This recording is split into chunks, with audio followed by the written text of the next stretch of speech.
Corel Draw में tools का उपयोग।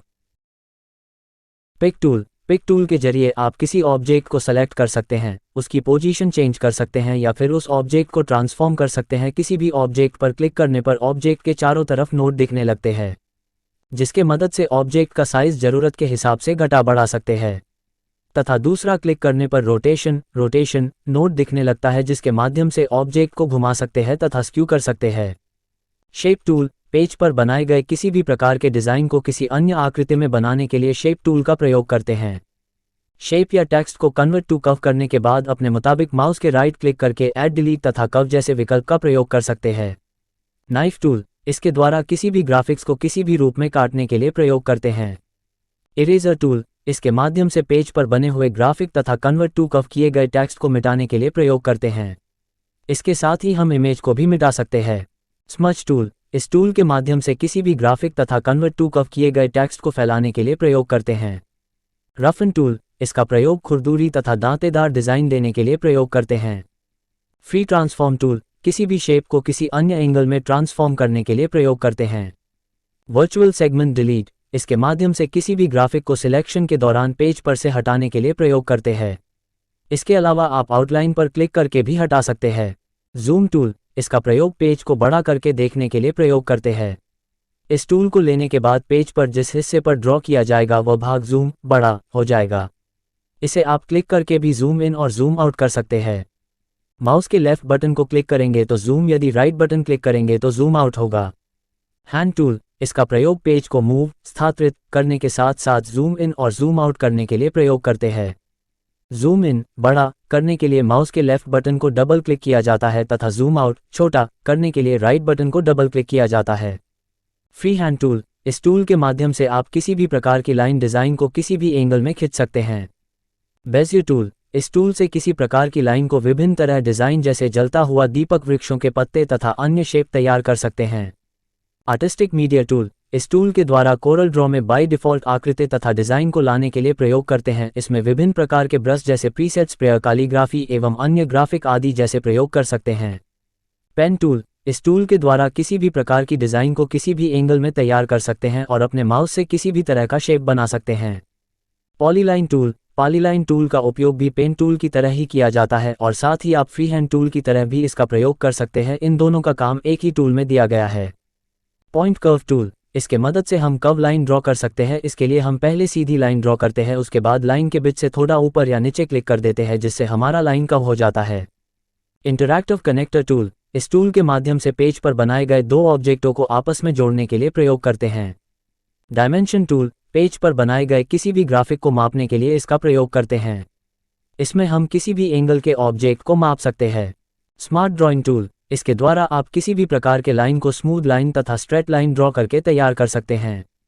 रेक्टेंगल टूल, इसका प्रयोग रेक्टेंगल आयताकार ऑब्जेक्ट ड्रॉ करने के लिए प्रयोग करते हैं। एग्जैक्टली ठीक रेक्टेंगल ड्रॉ करने के लिए कंट्रोल बटन को दबाकर ड्रॉ करने से आपका ऑब्जेक्ट चारों तरफ से बराबर साइज रहेगा। पॉइंट रेक्टेंगल टूल, इसके द्वारा रेक्टेंगल आयताकार ऑब्जेक्ट ड्रॉ करने के लिए प्रयोग किया जाता है, लेकिन इसमें पहले एक सीधी लाइन को ड्रॉ की जाती है, उसके बाद माउस को दूसरे दिशा में घुमाने पर आपका रेक्टेंगल तैयार हो जाएगा। एलिप्स टूल, इसका प्रयोग वृत्ताकार शेप ड्रॉ करने के लिए किया जाता है। इसके मदद से हम वृत्त और अंडाकार जैसे शेप बना सकते हैं। एग्जैक्टली ठीक एलिप्स ड्रॉ करने के लिए कंट्रोल बटन को दबाकर ड्रॉ करने से आपका ऑब्जेक्ट चारों तरफ से बराबर साइज रहेगा।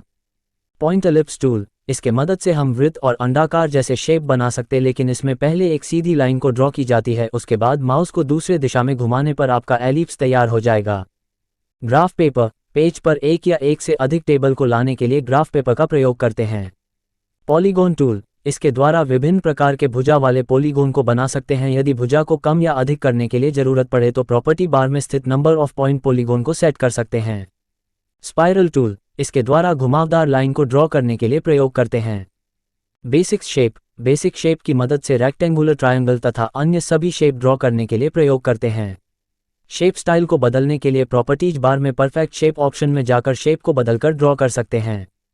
एरो शेप की मदद से तीर जैसे ऑब्जेक्ट को ड्रॉ करने के लिए प्रयोग करते हैं। एरो स्टाइल को बदलने के लिए प्रॉपर्टीज बार में परफेक्ट शेप ऑप्शन में जाकर शेप को बदलकर ड्रॉ कर सकते हैं। फ्लोचार्ट शेप्स, फ्लोचार्ट मदद से सिलेंडर, ट्रायंगल आदि जैसे शेप ड्रॉ करने के लिए प्रयोग करते हैं। स्टाइल को बदलने के लिए प्रॉपर्टीज बार में परफेक्ट शेप ऑप्शन में जाकर शेप को बदलकर ड्रॉ कर सकते हैं। स्टार शेप्स, स्टार जैसे शेप ड्रॉ करने के लिए प्रयोग करते हैं। स्टाइल को बदलने के लिए प्रॉपर्टीज बार में परफेक्ट शेप ऑप्शन में जाकर शेप को बदलकर ड्रॉ कर सकते हैं। कॉल आउट शेप्स, इसकी मदद से किसी भी व्यक्ति द्वारा कही बातों को दर्शाने के लिए प्रयोग करते हैं। इसका अधिक प्रयोग कार्टून में होता है। आप इसे किसी शेप से संबंधित जानकारी भी लिख सकते हैं। स्टाइल को बदलने के लिए प्रॉपर्टीज बार में परफेक्ट शेप ऑप्शन में जाकर शेप को बदलकर ड्रॉ कर सकते हैं। टेक्स्ट टूल, इसकी मदद से कोई भी टेक्स्ट लिखने के लिए प्रयोग करते हैं। इस टूल को लेने के बाद ड्रॉ करके भी टेक्स्ट लिख सकते हैं, लेकिन ड्रॉ करने के बाद आपको आर्टिस्टिक टेक्स्ट में कन्वर्ट करना होगा, जिसका शॉर्टकट की Ctrl+F8 है। यदि आप कन्वर्ट नहीं करना चाहते हैं तो इस टूल को लेने के बाद पेज पर कहीं भी क्लिक करके डायरेक्ट लिखना स्टार्ट करें, आपका टेक्स्ट पहले से कन्वर्ट रहेगा। फॉन्ट स्टाइल या इससे संबंधित सेटिंग आपको प्रॉपर्टीज बार में मिलेगी। इंटरैक्टिव ब्लेंड टूल, इस ऑप्शन के माध्यम से पेज पर एक या एक से अधिक ऑब्जेक्ट को आपस में मिश्रण करने के लिए प्रयोग करते हैं। इससे संबंधित सेटिंग आपको प्रॉपर्टीज बार में मिलेगी। इंटरैक्टिव कॉन्टूर टूल, इस ऑप्शन के माध्यम से आप किसी भी प्रकार का सर्कल तथा स्क्वायर को फ्रेमिंग इफेक्ट देने के लिए प्रयोग करते हैं। इससे संबंधित सेटिंग आपको प्रॉपर्टीज बार में मिलेगी। इंटरैक्टिव डिस्टॉर्शन टूल, किसी भी सेलेक्ट किए हुए ऑब्जेक्ट को विपरीत डिज़ाइन या शेप बनाने के लिए प्रयोग करते हैं। इससे संबंधित सेटिंग आपको प्रॉपर्टीज बार में मिलेगी। Interactive drop shadow tool, select किए गए किसी भी ऑब्जेक्ट या टेक्स्ट में परछाई, शैडो लगाने के लिए प्रयोग करते हैं। इससे संबंधित सेटिंग आपको प्रॉपर्टीज बार में मिलेगी। इंटरैक्टिव एनवेलप टूल, किसी भी बनाए गए शेप या ऑब्जेक्ट को अलग अलग प्रकार के एंगल में बढ़ाने और अपने हिसाब से रखने के लिए प्रयोग करते हैं। ये बिल्कुल शेप टूल की तरह काम करता है। यदि आप इस टूल प्रयोग जिस शेप पर कर लिए है उसे सेलेक्ट करके शेप टूल लेते तो भी आपको एनवेलप टूल ही मिलेगा। इंटरैक्टिव एक्सट्रूड टूल, किसी भी ऑब्जेक्ट या टेक्स्ट को 3D बनाने के लिए प्रयोग करते हैं। इससे संबंधित सेटिंग आपको प्रॉपर्टीज बार में मिलेगी। इंटरैक्टिव ट्रांसपेरेंसी टूल, किसी भी कलर ऑब्जेक्ट को पारदर्शक ट्रांसपेरेंट बनाने के लिए प्रयोग करते हैं। इससे संबंधित सेटिंग आपको प्रॉपर्टीज बार में मिलेगी। आई ड्रॉप टूल, इसकी मदद से किसी और ऑब्जेक्ट कलर को पिक करने के लिए प्रयोग करते हैं, जिसे पेंट बकेट की मदद से दूसरे ऑब्जेक्ट में फिल कर सकते हैं। पेंट बकेट, एक या एक से अधिक ऑब्जेक्ट में आई ड्रॉप टूल की मदद से पिक किए गए रंग को किसी अन्य ऑब्जेक्ट में फिल करने के लिए प्रयोग करते हैं। आउटलाइन पेन डायलॉग, किसी भी ऑब्जेक्ट के बाहरी लाइनों को पतला या मोटा तथा कलर भरने या आउटलाइन हटाने के लिए प्रयोग करते हैं। साथ ही काना तथा लाइन कैप्स और आउटलाइन शेप के बाहर या अंदर चाहिए जैसी सेटिंग्स भी कर सकते हैं। आउटलाइन कलर डायलॉग, इसके मदद से हम अपने सिलेक्टेड ऑब्जेक्ट या टेक्स्ट के आउटलाइन कलर को बदल सकते हैं, जो कि आउटलाइन पेन डायलॉग बॉक्स में भी यह ऑप्शन दिया गया है। नो आउटलाइन, इसके माध्यम से हम अपने सिलेक्टेड ऑब्जेक्ट या टेक्स्ट की आउटलाइन को हटा सकते हैं। कलर डॉकर, इस टूल पर क्लिक करते ही राइट साइड में एक डॉकर बॉक्स खुल जाएगा, जिसमें हम अपने इच्छा अनुसार कलर बनाकर फिल कर सकते हैं तथा आउटलाइन कलर भी बदल सकते हैं। फिल टूल, इसके मदद सेलेक्ट किए हुए टेक्स्ट या ऑब्जेक्ट को सिंगल रंग भरने के लिए प्रयोग करते हैं। फाउंटेन कलर, इसकी सहायता से किसी भी टेक्स्ट या ऑब्जेक्ट में डबल रंग भरने के लिए प्रयोग करते हैं। कस्टम में जाकर कई सारे रंग एक साथ ही किसी भी ऑब्जेक्ट में भर सकते हैं। यदि आपको पहले से बना हुआ रंग चाहिए तो प्रीसेट्स विकल्प पर जाकर कोई भी रंग सेलेक्ट करके फिल कर सकते हैं। साथ ही आप अपने अनुसार कलर भी बदल सकते हैं। पैटर्न फिल डायलॉग, इस टूल के माध्यम से सेलेक्ट किए हुए ऑब्जेक्ट में पैटर्न लगा सकते हैं। टेक्सचर फिल डायलॉग, सेलेक्ट किए हुए ऑब्जेक्ट में टेक्सचर लगाने के लिए इस्तेमाल करते हैं।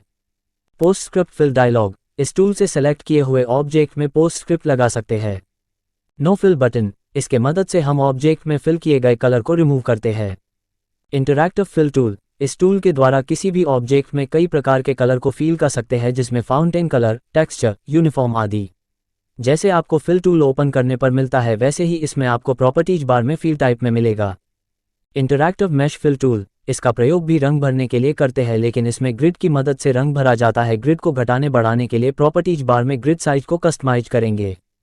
इसमें आप ग्रिड लगाने के बाद ऑब्जेक्ट पर कहीं भी क्लिक करके किसी भी रंग को फील कर सकते हैं, जो कि फाउंटेन की तरह ही होगा। फर्क सिर्फ इतना है कि इसमें ग्रिड है, उसमें सिंपल है और थोड़ा स्टाइल अलग है।